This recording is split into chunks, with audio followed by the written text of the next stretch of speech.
সম্মান চলে যেতে হলে আগে তো সম্মান থাকতে হবে, তাই না?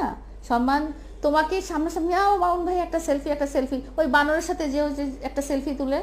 লায়লা বলতেছিল, মামুন রে, আমি আর তুই দুইটা ভিন্ন ভিন্ন সময়ে পৃথিবীতে আসছি, না হলে আমি দেখাই দিতাম আমিও কিন্তু আমার আমি লালাকে বিয়া করবো, আমি লালাকে বিয়া করবো, আমি লালার জন্য জীবন দিয়া দেব। ভাইরাল হওয়ার আবার নতুন ধান্দা শুরু করছে এই লায়লা এবং মামুন, এই দুইটা বাটপার। কয়েকদিন পর পর কিন্তু তারা সোশ্যাল মিডিয়াতে ভাইরাল বা আলোচনার মধ্যে থাকার জন্য এক এক সময় এক একটা ফোন দিয়ে তারা কিন্তু আটে। কয়েকদিন আগে দেখেছেন মামুন নাকি লায়লারে গভীর রাতে মারছে, কেন মারছে সেটা আর এই ভিডিওর মধ্যে না বলি। তো এই বিভিন্ন সময় তারা এত পরিমাণ আলোচনায় থাকার জন্য তারা এক এক সময় এক একটা ফোন দিয়ে আটে। আবার নতুন করে দেখা যায় তাদের ভিডিও কেউ দেখছে না, তাদের ভিডিও কেউ খাচ্ছে না, নতুন করে আবার শুরু করছে যে মামুন নাকি এইটা সেইটা, তিনি নাকি তার সময় জন্ম নিলে অনেক কিছু দেখাইতে। আরে বেটা, তুই দেখাই দিলে তুই এই পোলা পান্ডারে তুই বিয়ে করছিস কে? এই পিছিটারে তুই কেন এই বুই আর বিয়ে কেন করছিস? এটা আমার উত্তর আগে দিই। তুই জায়গার কথা না বলে চলেন আপনাদের স্ক্রিনের মাধ্যমে আগে পুরো ভিডিও ক্লিপে দেখাই, তারপর কিছু কথা বলছি। এই লাইলার কারণে হয়েছে। সোশ্যাল মিডিয়াতে নাম ছিল, লাইকি অ্যাপে ওর 10 মিলিয়ন ফলোয়ার ছিল, কিন্তু লাইকি অ্যাপ কার আছে? আপনার মোবাইলে লাইকি অ্যাপ কি আছে? আমার মোবাইলেও নাই, এমনকি মামুনের মোবাইলেও এখন নাই।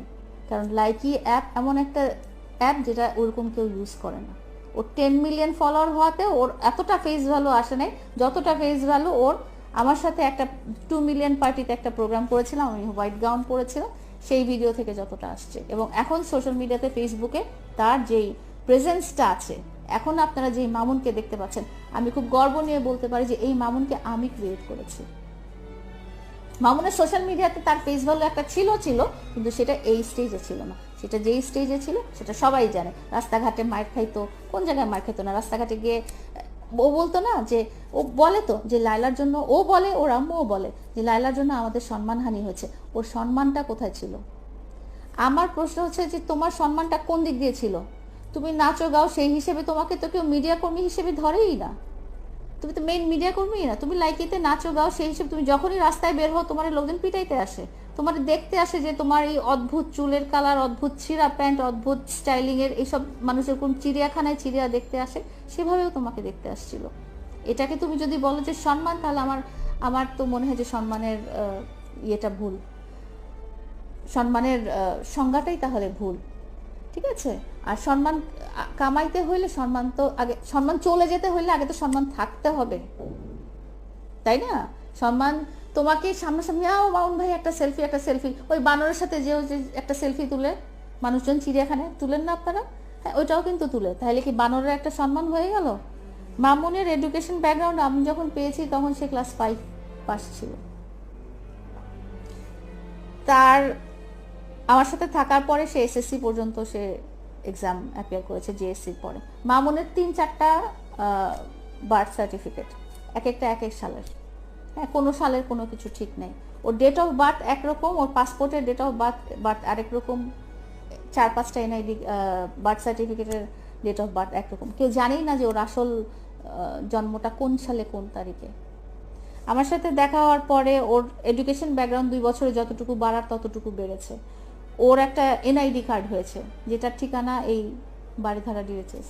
ওর একটা ড্রাইভিং লাইসেন্স হয়েছে যেটার ঠিকানা বাড়িধারা ডিএইচএস।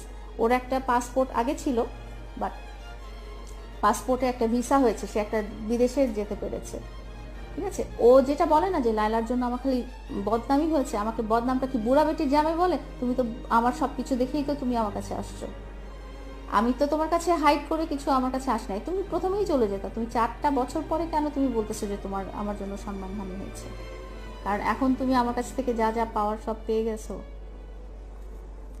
আপনার পার্সোনাল একটা ক্যারিয়ার আছে এবং আপনার একটা ভালো একটা কর্পোরেট জব আছে এবং আপনার ফ্যামিলি স্ট্যাটাস সাধারণ নয়, মানে সেই জায়গা থেকে আপনি কেন এটার পিছনে তাড়া করে বেড়াচ্ছেন এবং আপনি বারবার গ্রামে যাচ্ছেন, আপনি এখানে যাচ্ছেন, ওর বন্ধুদের ওখানে যাচ্ছেন, একে ধরছেন ওকে ধরছেন, মানে এই ব্যাপারগুলো না মানে মানুষের কাছে বিরক্তিকর হয়ে গিয়েছে।